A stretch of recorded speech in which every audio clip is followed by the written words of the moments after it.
안녕하세요. 2013년도 10월 26일 날 이제 연구반 수업을 시작하도록 하겠습니다. 시험 보시니까 좀 많이 힘드시죠? 이게 보니까 이제 많이 나아지신 분들도 있고 그렇지 않은 분들도 있고 막 많이 고민들을 하시는 것 같아요. 일단 시험을 뭐 한 번 봐서 그렇게 잘 할 수 있다라는 보장은 없습니다. 근데 이제 시험을 자꾸 보는 것들은 자기가 보고 다른 사람 시험 본 것들하고 비교해 가면서 내가 잘못된 부분이 뭔지 자꾸 알아가는 거니까. 여러분들 뭐 어렸을 때 뭐 얘기할 때도 뭐 저 사람이 무슨 얘기하는지 잘 몰라도 옆에서 많이 듣고 하다 보면 어느 순간에 자기가 말이 트여지고 막 이렇게 하는 것처럼 지금 답안지 쓰고 이렇게 하는 부분도 지금은 맹목적으로 답안지를 보고 베끼는 수준들도 있고 아니면 그 안에서 요약해서 쓰시는 분들도 있고 아니면 자기가 썼던 거를 다른 답안지하고 비교해보는 수준도 있고 여러 가지 그 난이도들이 다 틀릴 겁니다. 근데 일단은 답안지를 보고 나서 덮은 상태에서 자기가 그걸 얼마나 쓸 수 있느냐 그거를 한번 파악을 하시는 게 중요한 것 같아요. 그러니까 전체적인 걸 다 보는 게 아니라 그 중에 이제 뼈마디만 보고 내가 거기서 딱 외울 수 있는 키워드만 갖다가 이렇게 쓰는 훈련들을 일단 하는데 주안점을 준다라고 제가 말씀드렸습니다. 그래서 이 문제의 의도를 정확하게 이해하고 그것들을 써나갈 수 있는 기본적인 뼈대를 만드는 훈련들을 좀 여기서 하신다고 생각을 하시고요. 그 다음에 왜냐면 시간이 너무 짧기 때문에 진짜로 이제 시험 보실 때는 그걸 정리해서 풀어서 쓰시는 걸 해야 되는데 뭐 그 30분에서 한 40분 정도를 본인이 어떻게 하는지는 본인에게 달려 있습니다. 하지만 그게 자꾸 쌓이다 보면요. 나중에 여러분들이 그 문제, 한번 자기가 고민했던 문제가 또 나오죠. 그러면 다시 쓰시는 데는 편하게 쓰실 수가 있습니다. 왜냐면 한번 고민을 해봤기 때문에. 그래서 그 고민하는 시간으로서 나는 이걸로 쓸까 저걸로 쓸까 생각하는 그 시간적인 측면에서 여러분들한테 많은 도움이 되라고 하는 거고 거기서 이제 고민을 하시고 난 다음에 이제 수업 시간에 들으면서 제가 이제 설명드린 주안점, 그 주안점을 가서 한번 써보시라는 얘기입니다. 왜냐면 어차피 가져가야 될 게 많이 있습니다. 한 100개가 있으면 그 중에서 여러분은 뭐 예를 들어 배가 침몰해서 가라앉으려고 합니다. 그럼 자기가 가지고 있는 것에서 진짜 중요한 거면 몇 가만 가져가야 되거든요. 그럼 어떤 걸 가져가시겠습니까? 마누라? 애인? 뭐 여러 가지가 있겠죠. 돈? 예? 가장 중요한 게 구명조끼입니다. 배가 침몰하는데 뭐가 중요합니까? 살아야 되는데. 마찬가지로 여러분들이 이 안에서 보면서 나는 이거 모르겠다. 일단 버리십시오. 다 가져갈 필요 없다는 얘기죠. 강사가 중요하다고 하는 부분은 최대한 많이 가져가려고 노력하시는데 그 중에서 자기가 가져갈 수 있는 것만 일단 가져가시라는 얘기입니다. 그리고 나서 자꾸 하다 보면은 부족한 부분이 있겠죠. 그래서 일단 썼는데 내가 가져온 것 중에서 썼는데 좀 더 부족한 부분은 여기에는 이런 부분을 좀 넣어주십시오 라고 얘기하는 거죠.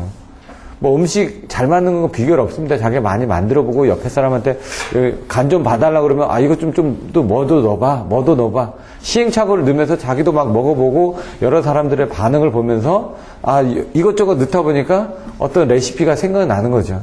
기본적인 레시피는 다 주어져 있습니다. 답안지도 마찬가지죠. 기본적인 답안지들은 주어져 있는데 그 답안지를 어떻게 써야 되는지 그냥 맹목적으로 베끼는 것보다는 어떤 순서로 써 나가야 되는지를 이 시간에서 좀 배우는 거고 그 다음에 배우다 보면은 써 가면서 안 되는 부분들을 옆에서 가르쳐 주게 됩니다. 일단은 가장 좋은 건 여러분들이 집에 가서라도 한번 써봐가지고 와서 시험을 보는 시간대 뭐 다시 한번 정리를 한다든가 아까도 보니까 이제 나는 이런 유형의 문제가 나오면 잘 모르겠으니까 이거 그냥 갖다 쓸랍니다. 그것도 한 가지 방법입니다. 왜? 일단 내가 이만큼을 외웠거든요. 외웠으면 거기서 이제 뽑아서 옮겨서 적으면 됩니다. 그러니까 예를 들어 딱 문제를 보시면은 여러 가지 나오면은 그걸 종합할 수 있는 종합본을 하나 만들어 놨다가 어떤 문제가 생기면 거기서 이렇게 빼가는 겁니다. 하나씩. 여기도 빼가고 왜냐면 그런 문제를 여러 개 만들 거 아닙니까? 그러면은 거기에서 비슷한 부분을 빼다가 적당히 배치를 하면 그것도 왜냐면 모범 답안이 아니니까 자기가 생각하고 있는 걸 표현을 하는 겁니다. 근데 대신 그 안에 있는 각각의 것들은 여러분들이 알고 있는 모범 답안이라는 얘기죠. 그런 게 오히려 더 산뜻해가지고 점수를 더 받을 수도 있고요. 일단은 자기가 준비한 게 있어야지만 됩니다. 그런 측면에서는 참 좋은 거고요.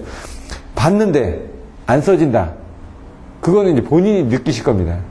저도 봤는데 덮어놓고 쓰려면 안 써집니다. 머릿속에서는 이해는 되는데, 그러면 안 써지는 거를 자꾸 반복해서 쓰는 훈련을 해 주셔야지만, 손에서 나오니까. 아니면 말이라도 하든가. 아니면, 그래서 가장 좋은 거는 이제 외워야 될 거를 들고, 그날 조금씩 얘기를 하시는 겁니다. 그냥 지나가면서 머릿속을, 뭐 제가 키워드 얘기했듯이 키워드 얘기하면은, 나중에 무슨 얘기하면은, 여기서 뭐 여러 가지 역률 개선의 효과, 목적이 뭐였죠? 개선, 목적, 4가지가 있었죠? 1번, 손, 2번, 앞, 3번, 요, 4번, 설. 이런 식으로 해놓고 이제, 역률 개선의 목적은 손합 여설인데, 손은 뭐였죠? 손실의 저감. 앞은 전압 강화의 경감. 3번은 그냥 요금 절감이었으니까. 4번은 설비 이용률 향상. 이런 식으로 이제 용어들도, 여기 보시면은, 이거 한글이 참 힘든 겁니다. 저번 주에 이제 저희가 전시회에 나가서 하고 있는데, 다 영문으로 돼 있거든요. 영어로 된 거를 얘기하는 건 편한데, 그걸 한글로 번역해서 설명하려는 게 힘든 거죠. 마찬가지로 여러분들 내용을 알고 있는데, 그걸 이제 정리할 때 어떤 저감, 경감, 향상, 이런 단어들, 그러니까 그런 것들 전달할 수 있는 그런 단어들을 적절하게 쓰시는 게 좀 중요하다는 얘기죠. 근데 그런 것들은 어떻게 하냐. 잘 보시고, 제가 얘기했죠. 너무 많은 얘기를 쓰실 필요는 없습니다. 딱 키워드로 대비되는 거. 정의, 효과, 목적, 장점, 단점, 원인, 영향, 대책, 뭐 이런 식으로 해가지고 자꾸 그거에 대한 그거를 알아 놓으시면은, 예를 들어 답안지도 그렇게 해가지고 만들어 놓으시면은, 자기가 알고 있는 형태를 그냥 익숙하게 하시는 거거든요. 그럼 다른 유형의 문제가 나오더라도 그 형태에 맞춰서 쓸 수가 있습니다. 정 안 되면 자기가 알았던 원인 중에 여기서 하나 따가지고 오고, 저기서 하나 따가지고 오고, 이해됐던 그런 비슷한 내용들을 갖다 넣어서 만드는 거죠. 그럼 일단 신문을 보면 어떻게 됩니까? 신문에 우리가 내용을 보나요? 그림 보고, 이거 배치 보면은 이제 제목만 보죠? 요거 딱 보고 나서, 이거 관심 있다라고 보듯이, 여러분들도 여기다 딱 할 때, 개요, 원인, 영향, 대책, 이렇게 딱 해놓으면, 이 사람이 어떤 식으로 대충 썼구나. 그리고 거기도 이제 그림 같은 걸 보고 이렇게 넘어가지, 그거 일일이 누가 읽어봅니까? 근데 이제 눈에 띄는 바로 이런 키워드들을 갖다가 이제 쓰는 훈련들을 해 주셔야 되는데, 그게 이제 잘 안 되니까 이런 키워드를 가지고 자꾸 반복하고 하시고, 이제 일단 모르니까 베껴서 쓰긴 썼는데 그게 왜 그럴까? 그런 것들을 좀 고민을 해 보셔야지만 됩니다. 그냥 무작정 베끼는 거는 의미가 없습니다. 처음에는 일단은 무작정 베껴야 되는데, 아무것도 모르니까. 베끼면서 이거는 내가 좀 이해가 되는데, 이건 내가 잘 모르겠는데, 이런 식으로 자기가 아는 거 모르는 거를 좀 정리가 된 상태에서 이제 자꾸 물어보셔야 된다는 얘기죠. 요거는 왜 썼습니까? 그러면 이건 필요 없으니까 빼세요. 왜? 모든 사람의 답안지가 다 정답은 아니니까. 자기가 가져갈 수 있는 거, 그걸 찾아내는 겁니다. 일단 이 안에서. 근데 이제 이게 좀 좋다라고 얘기했던 부분이 모범 답안이니까, 다른 사람에 있는 답안지를 좀 짬뽕을 많이 해놓다 보니까, 요거는 이렇게 해서 쓴 것 같습니다. 이런 것도 쓰면 좋은데, 여러분들이 다 못 가져가니까 거기서 일단 10점짜리로, 키워드만 빼내는 훈련을 하시라고 한 거지, 그거를 그대로 다 베껴서 쓰겠다. 이런 부분보다는 한번 보고 쓰는 훈련들. 그리고 내가 이해하고 못하는 부분들을 한 번은 머릿속에서 정리를 할 수 있는 그런 시간으로 한 겁니다. 자, 오늘 이제 플리커부터 다시 시작을 합니다. 사실 자세하게 설명드리면 더 시간이 많이 걸리지만, 플리커라는 건 여기서 이제 델타 V10, 관리 기준 같은 거 나와야 되거든요. 플리커가 뭐냐? 전압 깜빡입니다. 이런 것들 다 알고 계시고요. 그럼 그거를 이제 어떤 식으로 플리커를 표시를 하느냐? 어떤 기준이 있을 거 아닙니까? 이 기준이 나왔죠? 2% 미만, 2에서 2.5%, 2.5% 이상. 그럼 여기서 이제 시감도 개수라는 식으로 해가지고 이렇게, 시감도 개수 이렇게 그림들도 있고, 나와 있습니다. 1%가 의미하는 게 뭔지, 100볼트에서 1% 이상이 10번 이상 변동이 있었을 때 그게 1%가 변화됐다. 2%라는 건 2% 이상이 10번 이상 변화가 있었다는 얘기입니다.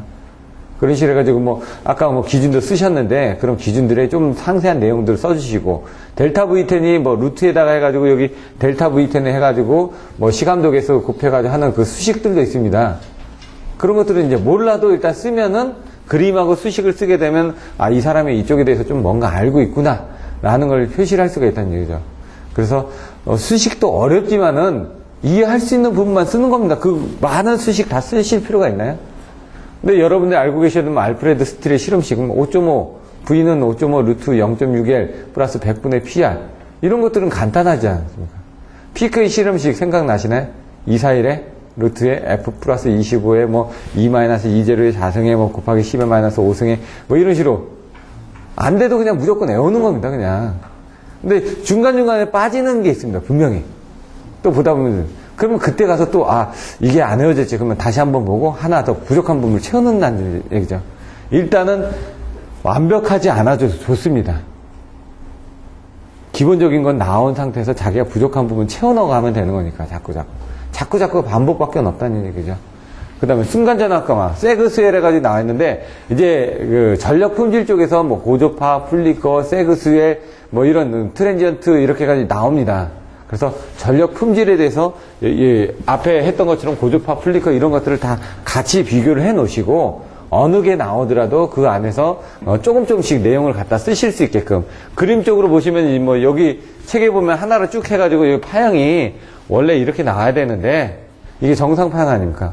여기서 이게 뭐 외형파가 이렇게 되면은 뭐 정상 파형, 이건 고조파, 하미 파형 뭐 이런 식으로 써도 되고 여기 플리커 같은 경우는 여기 이렇게 해서 뭐 중간중간 떨어졌는데 이 부분이 몇 프로가 있다 뭐 이런 식으로 써도 되고 여러분들이 표현만 해주면 됩니다. 왜냐하면 플리커라고는 돼 있지만 여기서 정상 파형하고 고조파라든가 플리커라든가 내가 알고 있는 좀 그림들을 하나만 더 그려줘도 그리고 여기 이제 플리커가 뭐다 해가지고 밑에다 한 줄 써주게 되면 이 사람이 이 플리커에 대해서만 아는 게 아니라 이런 것도 알고 있구나 뭐 이 그림 하나만 더 그리면 됩니다. 여기서 세그 수혜를 하게 되면 여기 세그 같은 경우는 여기서 몇 프로 이상 떨어지냐 그러면 이제 정상 기준치에서 뭐 90에서 10% 미만 요걸 세그라고 뭐 한다 그럼 정전은 10% 미만이 정전이다 이런 것들을 알고 있거든요. 그럼 그걸 이제 그림으로 이제 또 표현을 해주는 거죠. 수엘 같은 경우는 올라가는 부분들 정전이냐 수엘이냐 그럼 몇 프로를 기준으로 볼 거냐 10%에서 90% 사이에 뭐 30사이클 미만이거든요. 30사이클이라는 건 0.5초 아닙니까? 예, 그런 식으로 잠깐 깜빡인 거라는 얘기죠. 잠깐. 근데 이제 그게 지속이 되면은 이제 정전이 되는 거고 그런 내용들을 이제 그림으로 표시하는 방법들도 있고요. 역률 개선은 이제 콘덴서가 들어갔는데 여기 줄을 같이 써놨습니다. 왜냐면 이제 역률 개선은 전압 조정하고 같이 들어간다는 얘기죠.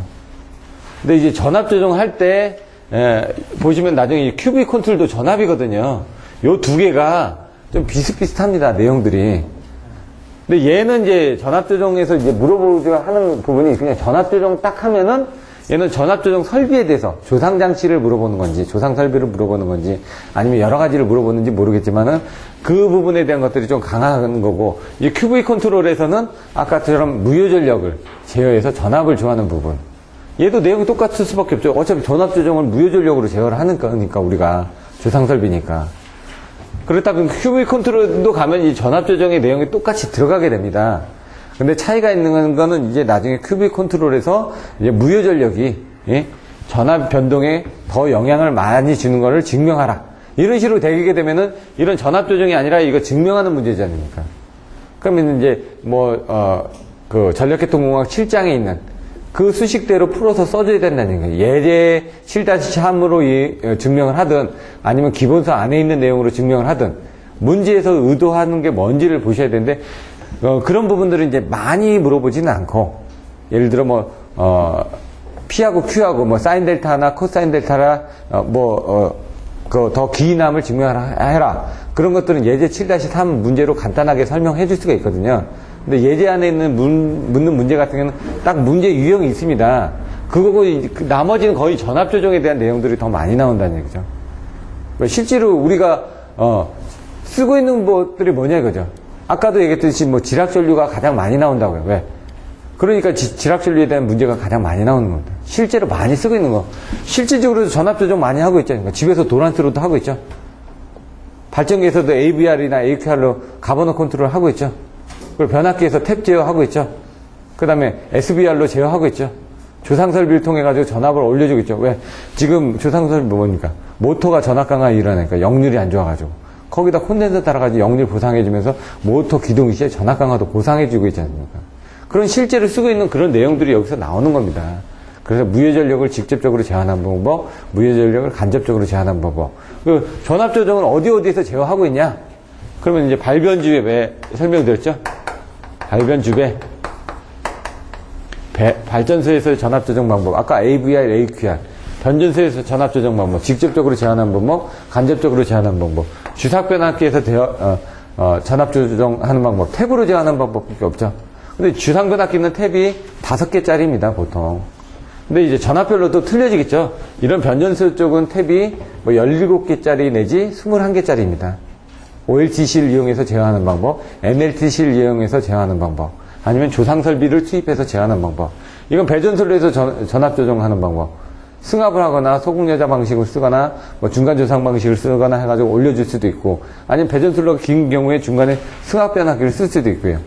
SVR을 쓸 수도 있고, 뭐 여러 가지가 내용들이 있지 않습니까? 그런 것들이 변전소 쪽에도 있지만 이런 데들도 내용을 갖다 또 쓰실 수가 있다는 얘기죠. 그런 내용들을 여기 모범 답안에서 나와 있는 부분들을 해가지고 딱딱 정리를 해 나가시는 건데, 여기 보면 개통도가 있죠.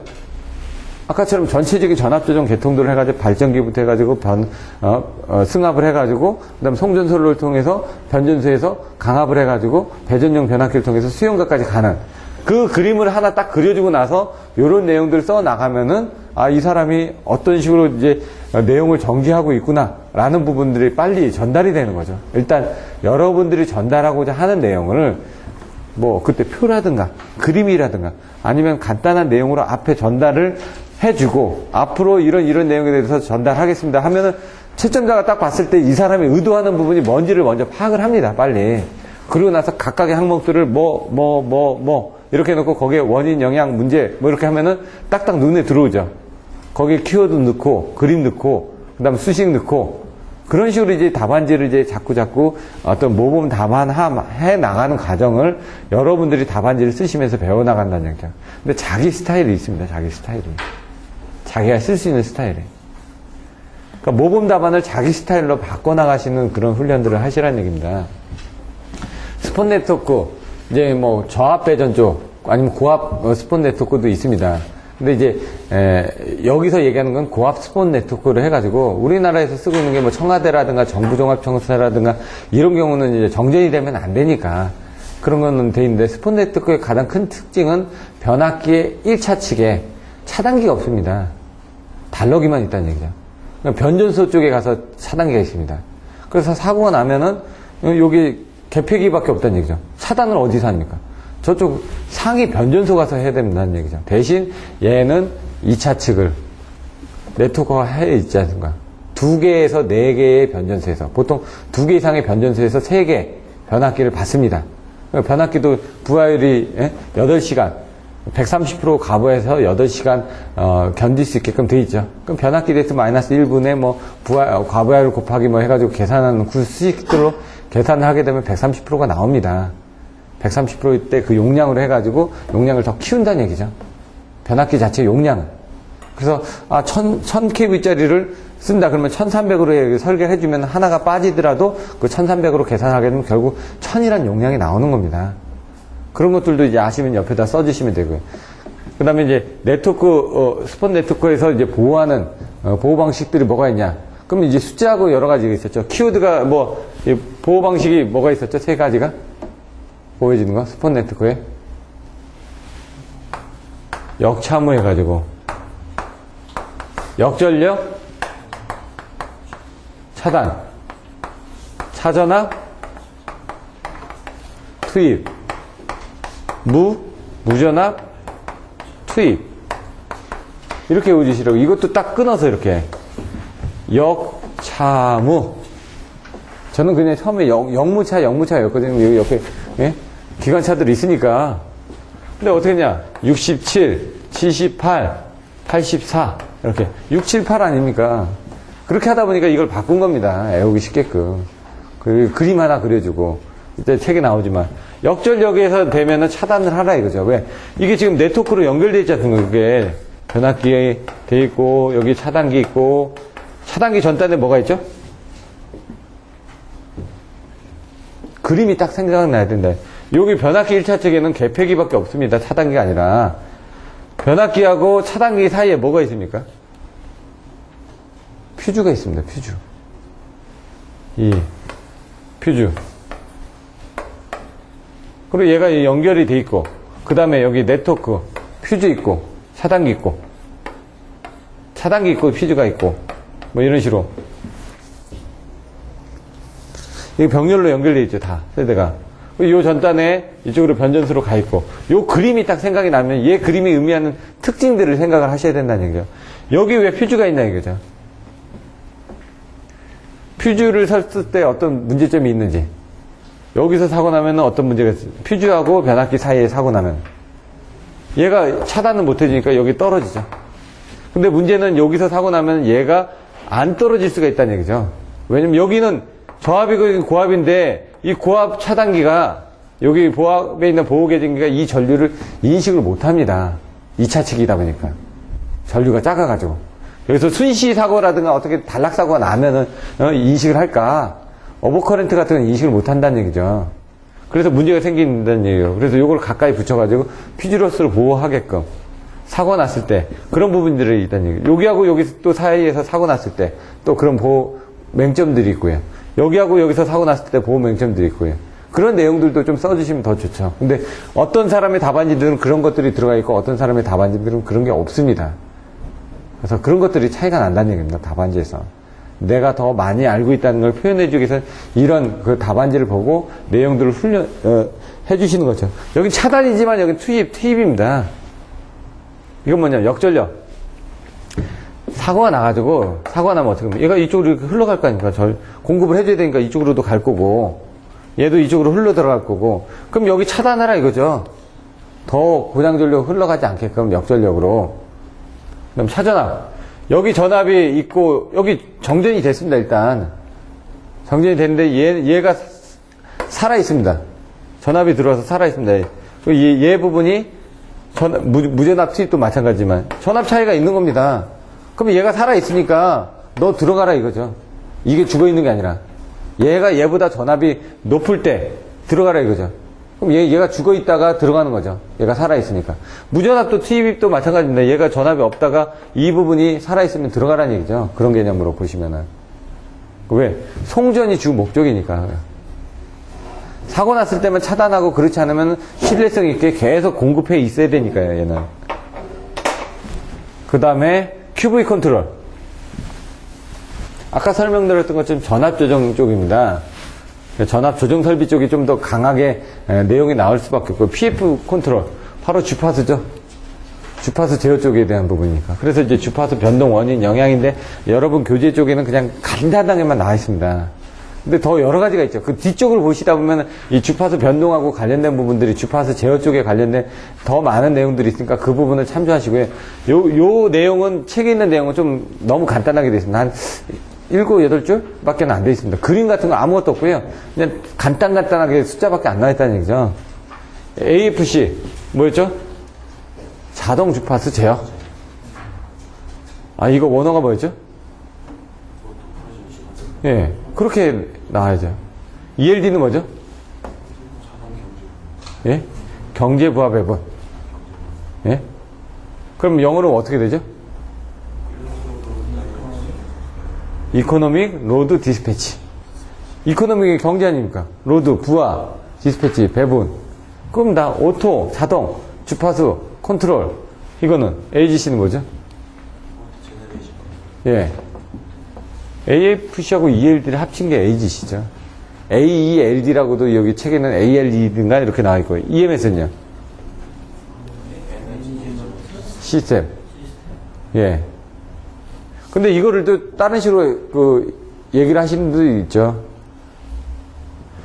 상위 개념이 EMS고 AFC, ELD, EMS 개념으로 이렇게 딱 그림을 그려주죠.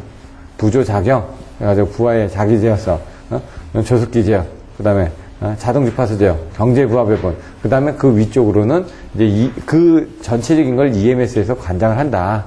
이런 부분이고요. 경제 운영을 하기 위해서 어떤 부분을 해야 되냐. 화력발전소의 경제 운영. 그 다음에 수화력발전소의 경제 운영. 요 바로 전 시험에 수화력발전소의 경제 운영이 시험 문제에 나왔었죠. 안 나올 거라고 얘기했던 게 나왔습니다. 근데 수화력을 알고 계신 상태에서 화력을 알고 계신 상태에서 수화력은 수력에 대한 그 손실 수두만 더 더해주면 되는데 사실 그게 쉬운 내용은 아니거든요. 앞에 그 조금만 더 알면 쓸 수 있는 내용입니다. 그거는 주파수 특성 등수에서 이번에도 나왔죠. 뭐 정특성, 동특성 이거 다 나왔던 것들입니다. 왜? 지금 다 쓰고 있고 돈에 민감한 부분이니까 하도 지금 그 발전소에 관련된 부분들이 많이 나오다 보니까 이런 것들 다 돈이니까 지금 여기 부분만 해도 이게 다 시험에 나오는 겁니다. 요거 지금 써놓은 거 반드시 시험에 나오는 문제들. 그래서 제가 이제 중요하다고 얘기했던 부분이고요. 근데 이게 머릿속에 딱 개념이 잡혀서 하려면 전력계통공학을 다 들으셔야 되니까 좀 힘들죠. 내용들이. 자꾸 반복하는 방법밖에 없습니다. 역률계선 같은 것도 콘덴서 유형의 문제들이 아까 얘기한 소남 요소리라고 했죠. 그럼 손실 저감하는 문제가 있고요. 전압 강화 경감하는 걸 보여주는 문제가 있고 그 다음에 설비 이용률 향상하는 문제가 있습니다. 기본서에. 그래서 그 세 가지 유형의 문제가 있다고 14장에서 제가 설명을 드렸죠. 그래서 그 문제도 거기에 그런 문제가 나왔을 때도 이런 역률 개선의 목적이라든가 효과 같은 걸 간단하게 적어주시고 난 다음에 써주시면은 이 사람이 이 문제를 정확하게 이해하고 풀고 있구나 라는 것들을 아실 수가 있다는 얘기죠. 자꾸 훈련밖에 없습니다. 간단하게 이제 설명을 드렸고 이제 플리커 쪽으로 해가지고 좀 더 상세하게 설명을 드리겠습니다. 보시면은 플리커란 부하 특성에 기인하는 겁니다. 부하 특성에.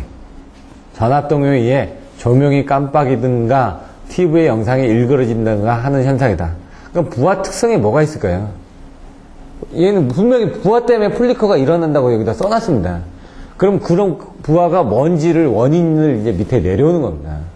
이런 것들 때문에 생기는 겁니다. 그럼 그것들에 대한 영향은 또 뭐가 있을까요?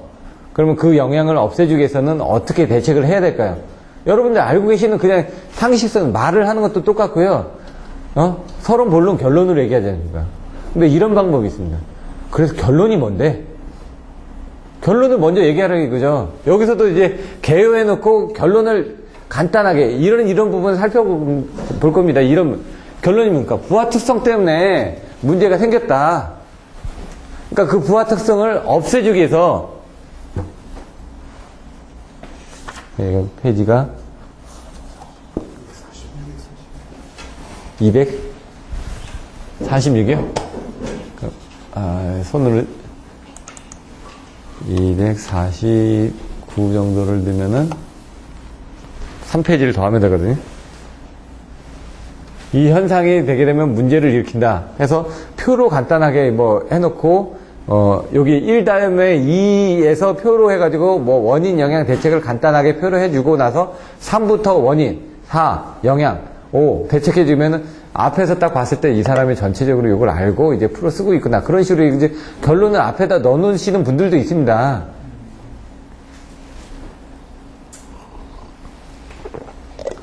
그러면 이제 장수도 좀 더 늘릴 수가 있겠죠. 하지만 이제 앞에서 요약된 걸 간단하게 보여주니까 이 사람이 이런 것들에 대해서 쓰겠구나. 보시면은 플리커란 부하 특성에 기인하는 전압동요에 의해 조명이 깜빡인다든가 TV 영상이 일그러진다든가 TV 같은 경우는 이제 주파수 주파수 요게 틀려지거든요. 옆에 모니터하고 또 틀립니다. 수평 주파수는 이게 수직 주파수 해가지고 보면은 뒤에 kHz 나오고 이런 부분들이 있는데요. 요게 높을수록 더 좋은 거죠. 반응 속도는 작을수록 좋은 거고 1ms마다 한 번씩 딱딱 뿌려주는 겁니다. 그래서 여러분들이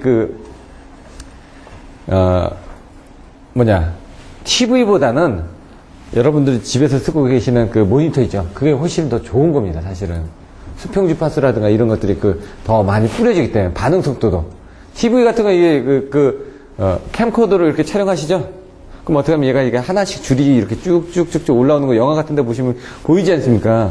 예. 그 왜냐면 걔가 그 주파수 그 성분이 느리기 때문에 다른 거에 비해서. 근데 모니터 같은 건 좀 덜합니다. 그런 부분. 모니터도 이렇게 되는 것들이 있는데 요즘 나오는 것들은 그런 것들이 이제 덜 촬영된다는 얘기예요. 왜냐면 이게 얘가 빠르니까. 근데 이제 반응 속도 같은 건 이 모니터 사다 보면 뭐 1ms 이렇게 돼 있는 거 있고 2ms 있고 5ms 있거든요. 이 1ms가 더 비싼 거죠. 왜? 그때마다 한 번씩 쏴지니까 주파선은. 그러니까 깜빡임이 더 덜하다는 얘기죠. 그러니까 깜빡임이라는 게 사실 우리가 영화 보는 것도 똑같거든요. 만화도 똑같습니다. 그림을 여러 장을 겹친 다음에 이걸 1초에 30번 이상만, 24번 이상만 이렇게 해주면 우리는 움직인다고 느끼는 겁니다. 여기도 지금 이렇게 뿌려지는 게 한 번씩 파양을 한 번, 그림입니다. 그림을 여러 번 딱딱 하니까 이게 딱딱딱딱 넘어가는 것처럼 우리가 인식하는 거죠. 사실은 프레임입니다. 이렇게. 한 컷 촬영한 걸 빨리빨리 돌려주는 거죠. 근데 이게 부하 때문에 이게, 움직임이 좀 크다는 얘기죠. 이 단계별이. 그러면 얘 다음에 얘 나오는 게 눈에 보일 정도로 보인다는 얘기죠. 원래 눈에 안 보이게 스무스하게 넘어가야 되는데. 그래서 그런 겁니다. 임피던스 변동이 심한 부하. 갑자기 부하를 탕탕 쓰니까 어떤 변화가 크게 일어나니까 우리가 그거를 쉽게 알아볼 수가 있다는 얘기고, 병원의 엑스장치라든가 CT 촬영기 같은 경우도 마찬가지로 뭔가 이제 촬영을 하면서 틀려지는 거겠죠. 그 다음 플랜트는 용접기, 전기로 유도로. 얘는 손반 되면은 앞으로 가네요. 249. 또 손 대볼까요? 앞으로 안 가는데? 그냥 한번 해봐야지만 됩니다. 연습을 해야 되니까.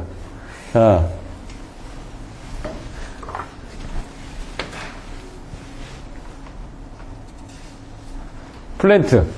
전기용접기, 전기로 유도로 제강용 아크로. 가장 많이 나오는 게 이것 때문에 그런다는 얘기죠. 이런 데들은 병원 같은 데는 이런 그 플리커를 저감하게 해서 UPS라든가 이런 안정적인 설비들이 있으니까 고부하만 해당되는 부분에 더 많은 부분을 보관할 거고요. 임피던스 변동이 심한 게 바로 이거 아닙니까? 전기로 지지거든요. 용접기 지지거든요. 지직하게도 빼고, 지직하고 빼고. 유도로 아크로 뭐 이런 것들은 제강용, 제철 제강입니다. 사실 뭐냐면, 아크로 같은 거는 아크를 이용해서 하기 때문에 사실 단락 현상을 이용하는 건다. 불꽃에 의해서 어떻게 전기가 흐르면서 열이 발생할 거 아닙니까? 그 열에 의해서 쇳덩어리를 녹이는 거죠. 유도전동기 같은 경우는 이런 부분들은 그렇게 기동할 때 잠깐, 예? 순간적으로 기동전류가 세게 흐르니까 임피던스 변동이 심한 거 아닙니까? 갑자기. 그런 때만 해당되는 거고요. 이거 단상, 여기도 보시면 단상 유도전동기 기동 시 기동전류가 대부분이다 이거죠. 전동기동에서는 순간적인 기동전류가 문제가 되는 거고요. 플리커의 그 다음에 특성, 플리커의 기준이 뭐냐 이거죠. 아까 얘기한 거죠. 2% 이하는 별로 볼 필요가 없다. 불평형님 같은 경우도 보시면은 2%, 3% 이렇게 됩니다. 그러니까 우리나라 기준은 3% 정도가 되죠. 불평형률은. 그러니까 정상하고 역상이 들어있는 비율이 얼마나 돼가지고 아침에 배우셨죠? 그러니까 정상적으로 굴러가는 부분하고 역상, 거꾸로 돌아가는 그런 비율이 3% 이상이 있다는 거는 3%는 아주 작은 겁니다. 이만큼 중에 요만큼 들어있다는 얘기죠. 하지만 그것도 문제가 된다는 얘기예요. 거꾸로 돌아가는 부분이 뭔가 오동작을 일으킬 수가 있으니까 그런 것들이. 우리나라 기준은 3%를 알고 있습니다. 불평형률은. 근데 이제 그 불평형률이 얘기하는 게 역상 성분에 대한 불평형률이고요. 전압에 대한. 그 다음에 일반적으로 우리들이 얘기하는 건 전류 불평형률. 그럼 몇 프로까지 보죠? 예. 30에서 40% 보지 않습니까? 단상 3선씩, 삼상 4선씩에서 단상에 대한 전류 불평형률을 30%, 40%까지 보지 않습니까? 그러니까 그거하고 헷갈리시면 안 되는데 전압 불평형하고 전류 불평형하고. 전류 불평형은 많이 날 수밖에 없습니다. 부하들이 다 따로 있으니까. 근데 전압 불평형은 다 전압이 병률로 연결되는데 이게 불평형이 있다는 건 뭔가 문제가 있다는 얘기죠. 얘도 뭡니까 지금? 다 전압입니다 일단. 전압에 대한 플리커가. 전압이 깜빡깜빡거리면 안 된다는 얘기죠. 전류가 아니라. 왜? 다 같이 일어나지 않습니까? 다. 이쪽 저쪽에서 다 깜빡깜빡거리는 게 뭐 한쪽에서만 일어나는 게 아니라 다 같이 일어나니까. 그래서 이게 퍼센테이지가 작은 거지만 이게 미치는 영향은 크다는 얘기죠. 2.5% 뭐 대수냐 하지만 전압이니까.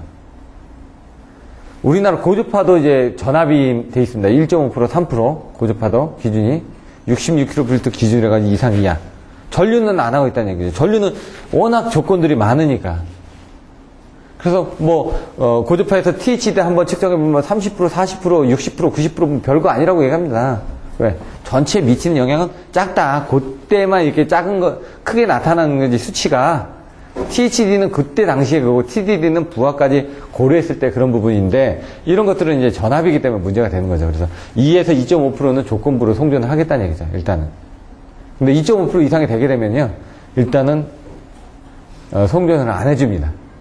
근데 서류적이니까, 일단은 이건 예측계산서를 가지고 제출하게끔 돼 있거든요. 그럼 예측계산서를 제출하시면은, 2.5% 미만이 됩니다, 거의. 그렇게 해서 송전하고 실측도 합니다. 나중에 끝나고 나서 실측해서 문제가 생기면은 대책을 하죠. 그래서 얘네들은 제철 제강용 같은 경우는 이제 고주파나 이런 것들을 줄여주기 위해서 아예 델타 Y로 해가지고 3권선 변압기 형태로 해가지고 제작이 되어 있습니다. 아예 고주파를 줄여주기 위해서. 자, 플리커 크기 여기 있죠. 모든 것들 10Hz. 헤르츠라는 게 주기죠. 10번 깜빡했다. 10번 이상이 깜빡인 변동 주기에 따라 t분의 1이 나옵니다. t분의 1. 그래서 우리는 60Hz죠. 그러니까 60분의 1을 나누게 되면 한 주기가 어떻게 되냐 이거 주기. 주기 t는 헤르츠분의 1. 헤르츠가 이걸 발명한 사람 이름이 헤르츠죠. 예? 펄스 카운트 해가지고 또 내용들이 나오고. 단위가 또 헤르츠 말고 또 다른 게 있는데 갑자기 생각이 안 나네. 여기에서 보시면은 10Hz를 환산한 델타 V10이라고 나오죠. 델타 V10. 깜빡인 시감도 개수라고 나와요. 보이는 개수라는 얘기죠. 그걸 델타 V10이라고 얘기합니다. 우리나라에서는. 전압이 10번 이상 델타 변화가 있었다. 이겁니다. 델타는 변화율 아닙니까? 변화율. 우리가 10번 이상 변화율이 있었는데 1%라는 거는 이 시감도 개수가 100이 될 수도 있고 80이 될 수도 있습니다. 내가 받아들이는 부분에 대해서 그림이 있는데 그거가 몇 프로 이상이 됐다. 근데 여기 왜 자승의 루트를 씌웠나? 정확하게 계산하기 위해서 우리가 그 전에 최소 자승법이니 고주파도 보시면 각각의 차수를 다 더한 다음에 그 루트를 씌웠죠. 그 퍼센테이지를 하기 위해서 똑같은 개념입니다. 그래서 요것도 어렵지가 않겠죠. 1에서 최대 차수까지 여기 시감도 개수 곱하기 변화된 양의 합을 자성을 시켜서 루트를 빼면은 그 각각의 차수에 대한 합이 나올 거니까 그렇게 되다 보면은 몇 번 변동이 됐는지 나올 거 아닙니까? 그게 1% 이상이 10번 이상 깜빡했다. 그러면 1%라고 표시를 한다. 그겁니다. 여기서 1%라는 건 100V에서 99V까지 1초 동안 10회 이상 변화가 됐다. 이런 것들도 써주시고, 저기서 이제 조건하고, 플리커 경감 대책은 뭐냐, 이거죠.